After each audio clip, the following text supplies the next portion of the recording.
சற்று முன் கிடைக்கப்பெற்ற மிக மிக முக்கியமான செய்தி ஒன்று வெளியாகியுள்ளது. கடந்த 3 நாட்களாக அமலாக்கத்துறை அதிகாரிகள் தமிழக டாஸ்மாக் தலைமையகத்தில் 3 நாட்கள் சோதனையின் முடிவில் சுமார் 50,000 கோடி மெகா ஊழலை திமுக அரசு செய்திருப்பதாகவும், அதுவும் குறிப்பாக செந்தில் பாலாஜி அமைச்சரவையில்தான் இது நடந்திருப்பதாகவும் தொடர்ச்சியாக பல்வேறு ஆவணங்கள் கைப்பற்றப்பட்டு இருக்கிறது.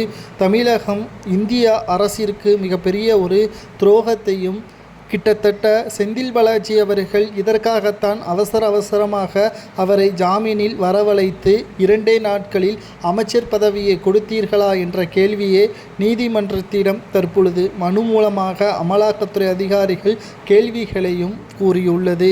இதற்குத்தான் நாங்கள் அன்றே சொன்னோம், செந்தில் பாலாஜிக்கு ஜாமீன் வழங்க வேண்டாம், அவர் மிக மோசமானவர் என்றும், ஆட்சி அதிகாரங்கள் கையில் இருந்தால் அவர் தனக்கு எதிராக இருக்கக்கூடிய சாட்சிகளை அழித்து விடுவார் என்றும் கூறியிருக்கிறார்கள் அமலாக்கத்துறை அதிகாரிகள்.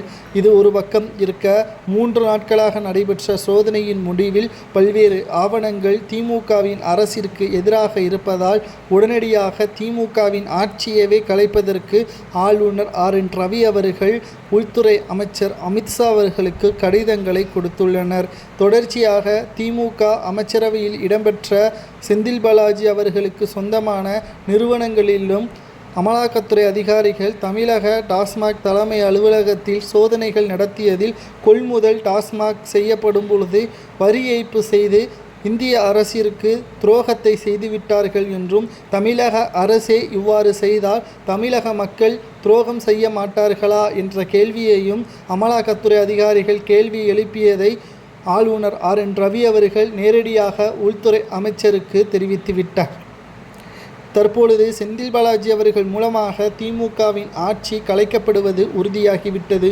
ஒருவன் திருடனாக இருக்கலாம், 2 நபர் திருடனாக இருக்கலாம், ஒட்டுமொத்த அமைச்சரவை கூட்டமும் திருடர்கள் கூட்டமாக இருந்தால் என்னதான் செய்ய வேண்டும் என்பதற்கேற்பதான் தற்பொழுது திமுகவின் ஆட்சியில் 4 ஆண்டுகளில் மிக மோசமான இந்திய வரலாற்றிலேயே தமிழகத்தில் கலைஞர் குடும்பத்தினர்கள் செய்த ஊழல்தான் முதல் இடத்தில் இருப்பதாக நம்மால் பார்க்க முடிகிறது. இவர்கள் பாஜகவையும் மற்ற கட்சியினர்களையும் விமர்சனம் செய்துகிறார்கள். சிறுபான்மையினரது ஓட்டுக்களை பெற்றுத்தான் இவர்கள் ஆட்சியில் அமர்ந்திருக்கிறார்கள். ஆனால் 2026 சட்டமன்ற தேர்தலில் அதுவும் நடக்காது. தளபதி விஜய் அவர்கள் களத்தில் இறங்கிவிட்டார். அரசு அதிகாரிகளும் அரசு ஊழியர்களும் தற்பொழுது திமுகவிற்கு எதிராக கொடிபிடித்து விட்டார்கள். நிச்சயம் ஆட்சி கவிழ்வது உறுதிதான் என்ற தகவல் சரியா தவறா என்பதை கூறுங்கள்.